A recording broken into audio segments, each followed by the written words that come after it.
Welcome to Holding Space with Authentically Amy. This is a place where you don't have to perform, prove, or hold it all together. You're allowed to exhale, to feel, to speak, or just be. Here, your truth is safe, your emotions are honored, and your soul is gently invited to the surface. I'm not here to fix you because I don't believe you're broken. I believe your soul already knows the way.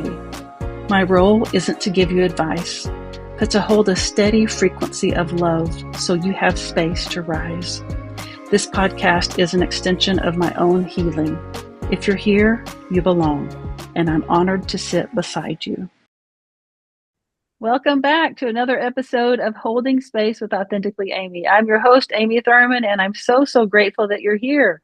I am joined today by Adriene, my guest, and I'm so excited that you're here. Adriene, thank you for joining us. Hi, Amy. Thank you so much for having me. It's a privilege to be here. Oh, well, I'm just so grateful that you're taking the time to be here.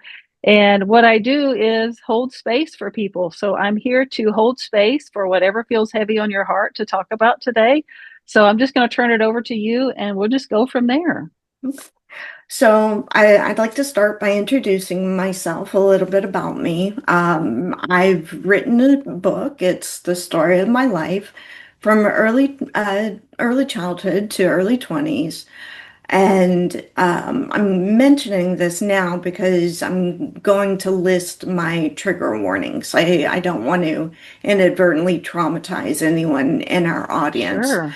Yeah. So during that time span, I was either the witness to or the victim of the sexual assault of a young girl, the drowning death of another, mental and emotional abuse, homelessness, abject poverty, mental illness, horrifically abusive foster care, bulimia, drug and alcohol addiction, pedophilia, death, suicide, and incest. So, kind of a broad spectrum. There's not much that I can't relate to in one way or another.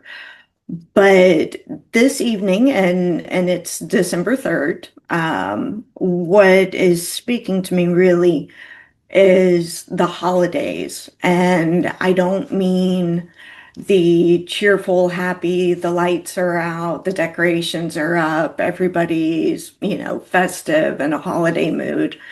I'm talking about the holidays for the people who have lost loved ones, the people who battle addictions, which can be profoundly difficult.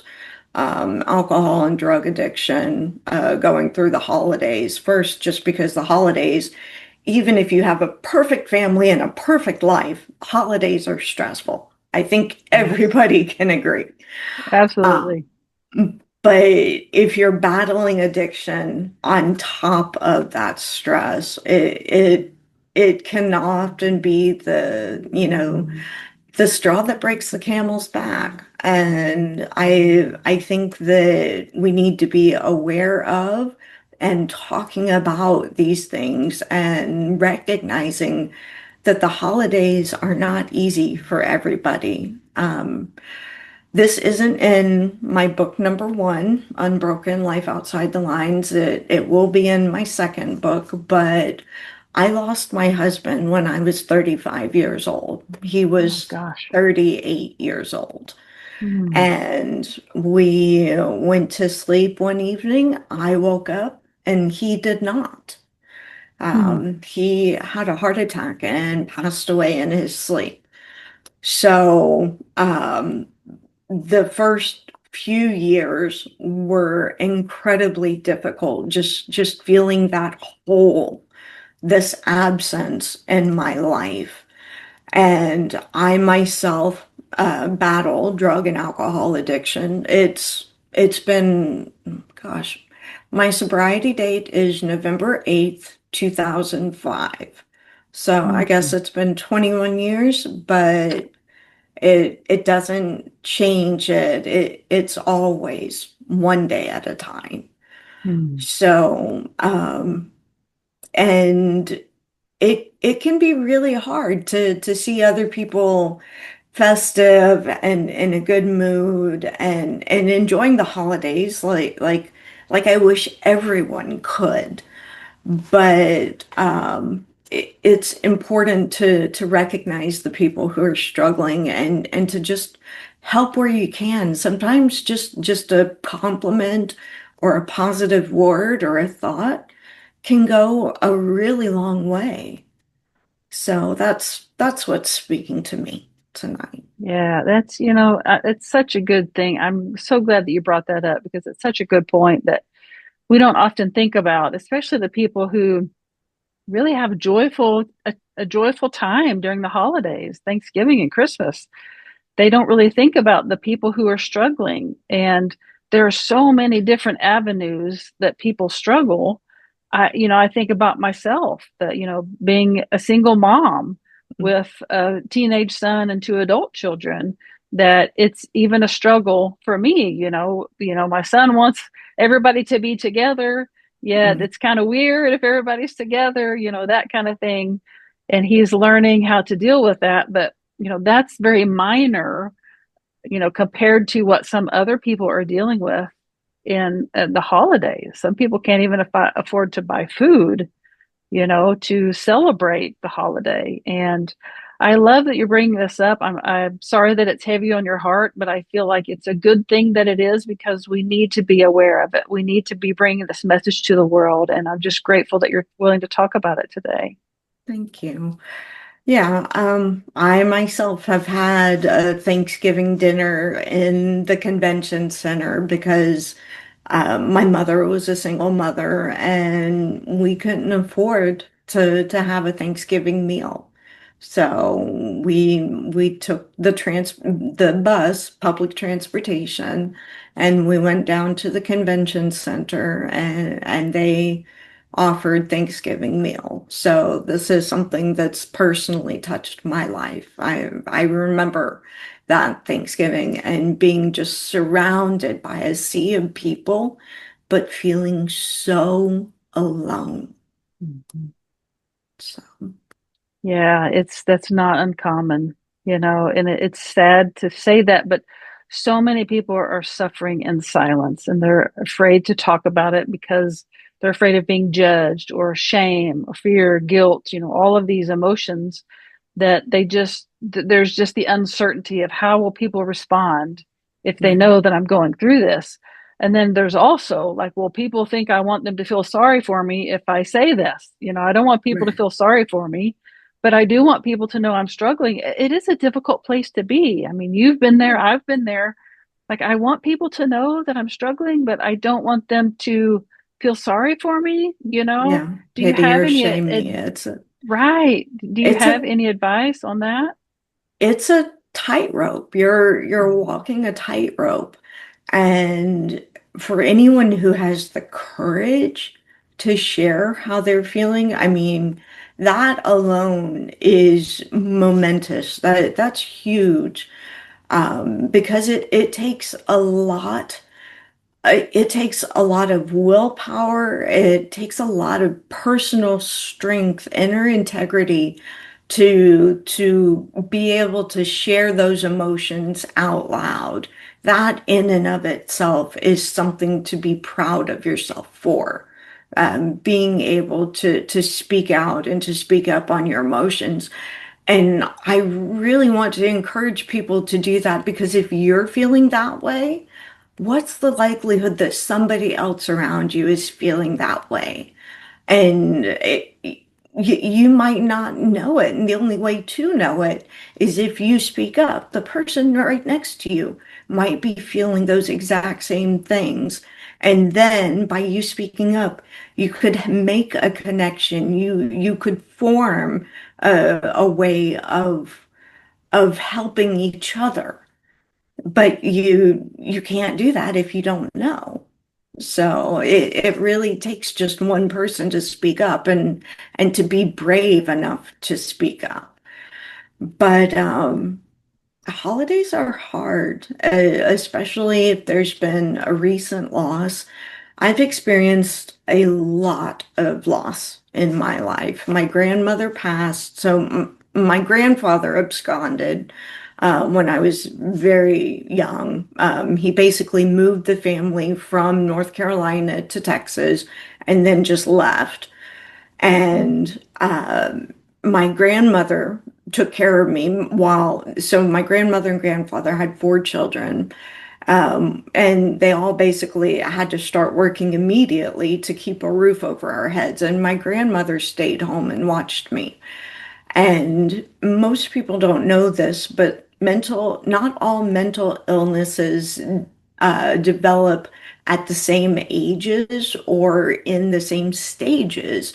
So my mother developed schizophrenia right around the time that I was born. So she was 19 when she had me. That's when her schizophrenia was developing. It's kind of like we grew up together. Her Mm. schizophrenia bloomed as I did. So my grandmother stayed home and watched me while my mother worked, while all of my aunts and uncles worked.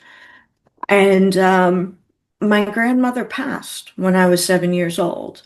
Oh, wow. And yeah, she was my shield against my Mm-hmm. schizophrenic, physically abusive mother. Mm. So I lost my grandmother. And then later, after college, I think I was 22, maybe 23. Um, there was an extended absence. My mother and I went a decade without speaking. She relinquished her parental rights for very selfless, very good reasons. I'm a mother now myself, and I understand that her giving up her rights was the most selfless, loving thing she could have possibly done. She knew that Yeah. she couldn't take care of us, and she wanted us to have a chance at a better life. So, but we did go 10 years without speaking. I found her. This was 1998. The internet was not a common thing, but I Mm-hmm. actually found her on a white pages search. And I was able to reconnect with her. And then about 8 months after reconnecting, she passed away. Oh, So wow. my grandmother when I was 7, my mother when I was 22 or 23, and then my husband when I was 35 years old. Mm. And subsequent to that was an uncle whom I wasn't incredibly close with, but he passed of cancer. And then my aunt passed away of cancer the following year. Mm. So just a significant quantity of losses. It's almost become normal in my life. So the holidays, it for me reflects all the people who are missing, who aren't there Yeah. anymore. So Yeah. For that's a lot for one body to go through, for an extended period of time. That's a lot. But yeah. I know that you have gone through it for a reason and that you're here to talk about it so that you can help other people. So, how have you been able to manage that, or have you, that might be able to help other people who may be dealing with something similar? So each loss was different because each person's role in my life was Mm, different. right. Losing my husband, our daughter was 10 years old at the time, and I Mm, was just full of rage, just so much anger. It was completely unexpected. He died of a heart attack. There was no warning. There were no signs. wow. Well, I guess that's not true. I mean, he was overweight. He loved food, but it wasn't like with cancer or heart disease or anything like Sure. that. We literally were watching Netflix on an iPad in our bed the evening before, and Mm, around 2 a.m. He was dozing off and I'm still watching our show and he had his glasses on the bed and I told him, move your glasses, you're gonna break them in your sleep. Hmm. And so I went to sleep and Hmm. the next day I heard the doorbell ring and I noticed it was like 1 o'clock in the afternoon and my disability, I was developing rheumatoid arthritis. Wow. My disability was advancing, and it wasn't unusual for me to sleep that late, but it was Hmm. very odd for him to sleep that late. So I get the package from the front door, and then I walk around to his side of the bed to wake him up, and that's when I saw, and I knew I had seen deceased people before. I knew Hmm. what it looked like. Yeah. And it was just such a shock. And I was just with the life that I had led, my trigger warnings give a pretty decent overview of what I've gone through. Yeah. I felt outraged, indignant that not only did I have to go through this, but my daughter where my entire mission was to give her the childhood that I didn't have, Hmm. where I felt like that got destroyed by this event. And I was very angry with God and with my husband for his eating decisions and not exercising.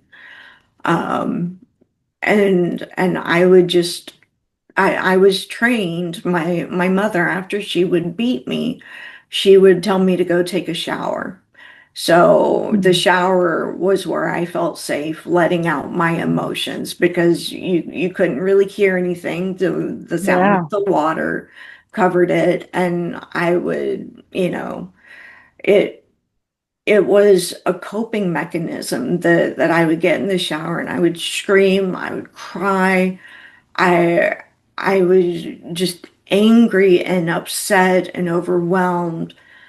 And the shower is where I let those emotions out. It was my safe space. But yeah, each loss has been so different. Um, but they're missing. These are the people that, for the most part I grew up with. And there's a hole, when we sit down for Thanksgiving meal, or in my family we do a Christmas Eve dinner. Um, there are chairs and people who should be sitting in those chairs, and they're not. So I don't. I'm not suggesting that we ruin everyone's mood at Christmas dinner, but I do think it's important, especially for those people's spouses, that we acknowledge that not everybody is there, not everybody is present, and for that person's husband or wife, at least I know in my family, it can be helpful to them for the family to recognize, hey, we know you've gone through this loss. We're here with you. You are not alone. And that person has not been forgotten. That's so beautiful. And, I love this conversation. It's really is talking about grief. There are so many dimensions and ways grief surface and shows itself because there are lots of different ways to grieve. Like you can grieve not having enough money to buy a meal for a Thanksgiving or Christmas meal for your family. Like, I grieve my son's desire for all of us to be together, but that's just not going to happen. There are just different ways that grief takes place. And I have a friend who is a grief and resilience expert, and she explains this. It was made so much sense to me that grief is like a ball, like just a round ball that's inside a square. So there's a ball inside a square. And at first, the ball is touching all of the sides of the square. Like it's all Mm, just crammed in there and it's touching at all times. But as time goes on, the square begins to widen a little bit over time so that the ball kind of rolls around and touches the edges. Sometimes, not as much because it's not constantly touching the edges, but there's a little bit of space in between. And as time goes on, that square begins to widen so that the ball has more room and begins touching the edges less and less. And that the edges are grief, what you mm, feel. And so that grief at the beginning feels like that's all that you know. It's constant. mm, But as time goes on, it touches the edges less and less. But when it touches the edges, it's still deep and hard and painful. And I love what you said about the people around you understanding what you have been through and allowing it to be okay that you're still grieving, sitting a chair for that person that's no longer there in honor and in reverence of them, and just allowing it to be okay instead of telling you to get over it. You should be over it by now, and I know that that makes a huge difference. it really does. It really does. That's a very nice analogy. I think most people are familiar with the stages of grief, but I don't think people understand, look, just along with your analogy, the ball, the you going around and being touched by grief in different ways, that rec grief isn't a linear process. Mhm. It's not a check the box, you did it, you're reckoning, okay, you're in denial, okay, you check the box and it's done with, and then you go through all the list, and it's supposed to be, it doesn't work that way. That's not how grief is. It's not even cyclical. I love your analogy. The ball is touching those different sides at different moments. And Mhm. um, I'd say with time, this year, October 23rd, marked the 10th anniversary of my husband's passing. Mhm. So um, it doesn't impact my daily life like it did when he first passed, that first 6 months, that first year. But the loss is always profound. It's always there. And not only do I had grief for him, I've grieved for the childhood that my daughter didn't get to have Mhm. because of his passing.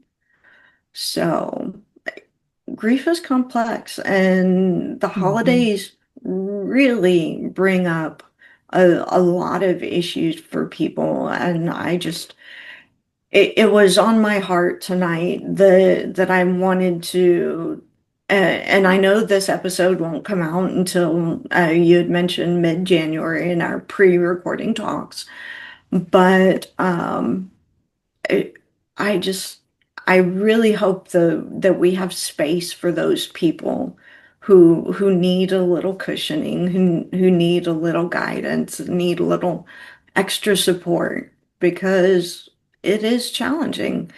The holidays are not all festive and happy and cheerful for everyone.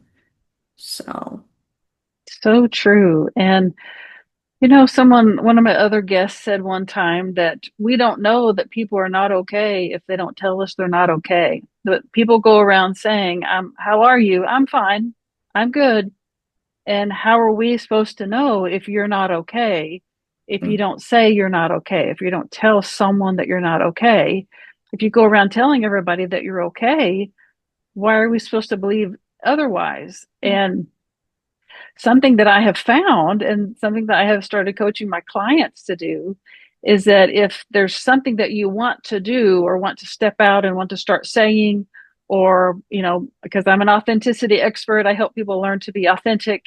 And if there's the example that we used was coffee, if your family thinks that you love coffee, but you don't really like coffee and you really are wanting to tell them, but you don't want to hurt them, then right. tell a stranger. Just start with someone that it's not going to impact. Mm, Go in, if you're in the grocery store, strike up a conversation with a stranger and just say, I don't really like coffee. My family doesn't know this, but I don't really like coffee. right, And the more you say it in a place that's really safe like that it's not going to impact them, the more your body gets used to that becoming a truth. And right, then it starts to own it. And then you get the courage up to say it to the people who really matter. So I'm right, using that example in this because if you're not okay and you really want to tell people that you're not okay, just try it with someone that it's not gonna really be hard to do at first, and sometimes that's easiest with a stranger.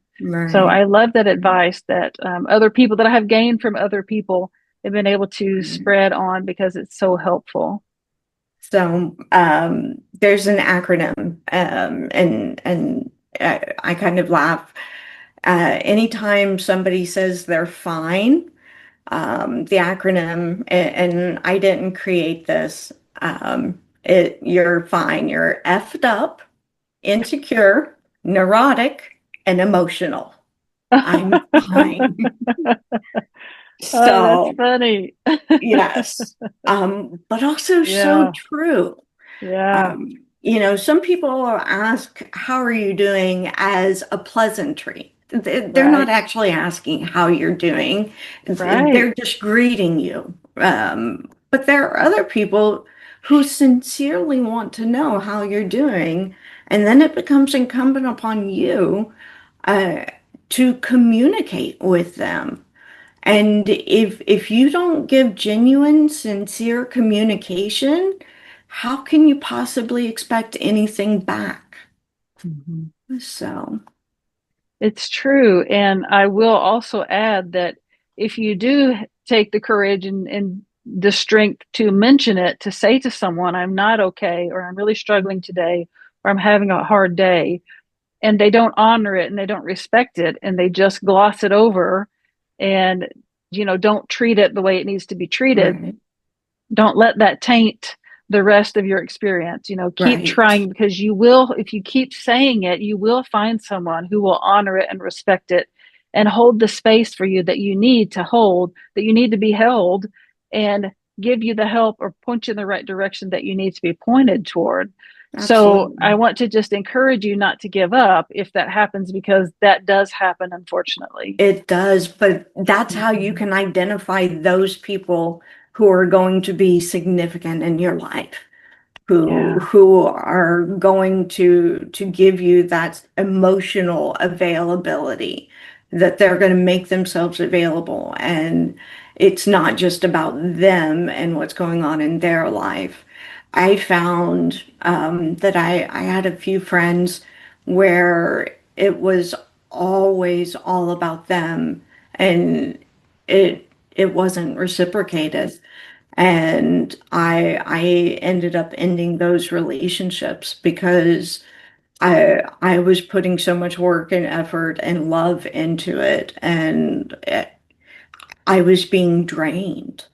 Mhm. So um, it was hard. It was actually very hard because Mhm. some of those relationships I had had for years, but if they're not going to reciprocate, if it goes back to the kindergarten rules, share, Mm. take turns, share.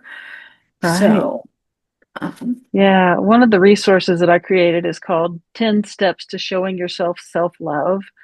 And one of those steps is fire the friends who are no longer good for you, yes, because that happens in our lives. We are meant to evolve and grow and to change and continually be getting better, becoming better versions of ourselves.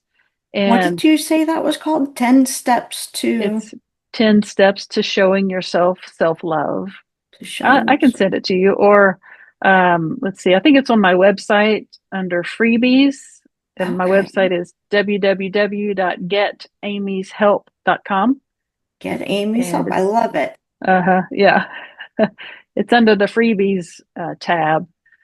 Thank you. So, yeah, you're welcome. But it's so true. We it is part of self-care and self-love to no longer subject yourself to people who don't have your best interest in mind and at heart. And I have done this many Yeah. times throughout my life. Fired these friends, that's what I call it. Yeah. But just removing myself from subjecting myself to that anymore and moving on because Right. something better comes along once you allow that space to open up. The person I have in mind, she actually told me after my husband's funeral, she came up to me and she said, I am jealous of you. I am jealous that your husband passed and mine is still alive. Wow. And Mm, I just, and that wasn't even the last straw. That was just a glaring marker of a severely dysfunctional relationship. yeah. So, Yeah. Tells you a lot about people that, yes. I have learned so much. And this is another way I have identified whether to allow people to continue to be in my space or not is just by listening to Mm, what they say and how they respond. And, just being a good listener and observing. You can tell a mm, lot about people just by observing them. So, absolutely. really Absolutely. good. Yeah. Oh my goodness. Well, you have been through a lot, and it sounds like, and it looks like you are coming out on the other side and you're using your story to help others. And I'm just so, so grateful that you are here to share this with other people and to talk about it and to be vulnerable and to give other people permission to start talking about this. You don't have to share it on a podcast like this, but you just share it with someone and go from there. Allow it to just grow and be bigger so that you can get the help that you need and take care of yourself the way that you need to take care of yourself. So, thank you again for Absolutely. being here, for sharing your story. I would love for you to share a little bit about what you do and how people can get in touch with you if they want to learn more about you and work with you. Sure, sure. So my book is Unbroken: Life Outside the Lines, and it's Mm, available for pre-order on Amazon, Barnes& Noble, all the places. If you would like to see photos of me, my Children's Protective Services case files, therapist reports, psychiatric evaluations, letters from when I was 16 and wrote to my best friend from a 1 year foreign exchange to Germany, all of that mm, is available on my website, unbrokencaldwell.com. And if mm. you would like to engage with me, I am on Facebook, Insta, and occasionally LinkedIn at Unbroken Caldwell. So, yeah, Unbroken Caldwell, send me a DM. I will respond. I do check. And yeah, please take a look at my book. As I said, it's the story of my life, early childhood to early 20s. And it's a doozy. It's not always an easy read, but ultimately, it is inspirational. It is about hope and perseverance and coming out the other side. And what I want everyone to walk away with is to say, if she can go through that and come out the other side, I can make it through what I'm going through Mm. and be better. So, yeah, I really That's want to offer hope and inspiration. that's so good. That's exactly why I put my book out there. My first book is called Finding My Hero Within. Mm, And it's my beautiful. journey of living 10 years with a broken neck that went undiagnosed for Right. 6 months, and how I fought my way through the medical and the disability systems to reclaim Mhm. my life. But just like you, it's very raw, it's very real, it's unfiltered. It's just all of the emotions, everything I was experiencing, this roller coaster of emotions and of experiences. And I put it out there and it became a bestseller in 2 days because Wow. it was so raw and so real. So people are really drawn to that. So I'm excited that you're doing this, that you're sharing this with the world. And I look forward to seeing where that book is going to go. My book has taken me to places I only ever dreamed. Wow. And I hope that for you too. I'm just Thank grateful that you're you. putting that hope out into the world. The world needs it. I should share it's available February 10th. So, February 10th, Okay. 2026. Thank you. Thank you Yeah. for allowing me to share some of my story with your audience, with you.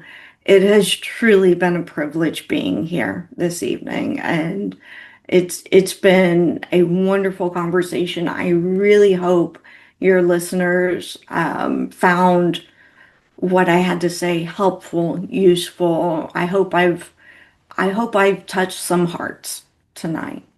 So. Well, I can guarantee you that you have. I can tell you that, yes, just being honest, being vulnerable, being real, and willing to speak out about it is helping so many more people than you even know. So thank you so much again. Been a privilege. Yeah. Okay. So if you are watching, listening, thank you for tagging along. Thank you for being here for another episode of Holding Space with Authentically Amy. Please share this so that we can get Adriene's message and her book and her story out into the world so that we can help more people and share more hope. And until next time, I will be here holding space for you. Thank you for being here. And to my guest, thank you for your honesty, your courage, and your truth. It's an honor to hold space for people like you. If something in this episode stirred something in you, if you breathed deeper, softened, or felt a pull inward, consider this your invitation. Whether you're ready to share publicly or prefer to remain anonymous, I'd love to hold space for you too. This work isn't just for podcasts, it's for people everywhere. And I'm bringing it into businesses, schools, communities, organizations, anywhere humans need a place to be and for someone to hold space for them. To learn more or to schedule your own session or to be a guest on this podcast, visit www.getamyshelp.com or just reach out to me. I'll meet you with open arms and a quiet, sacred seat. Until next time, thank you for being beautifully, unapologetically human.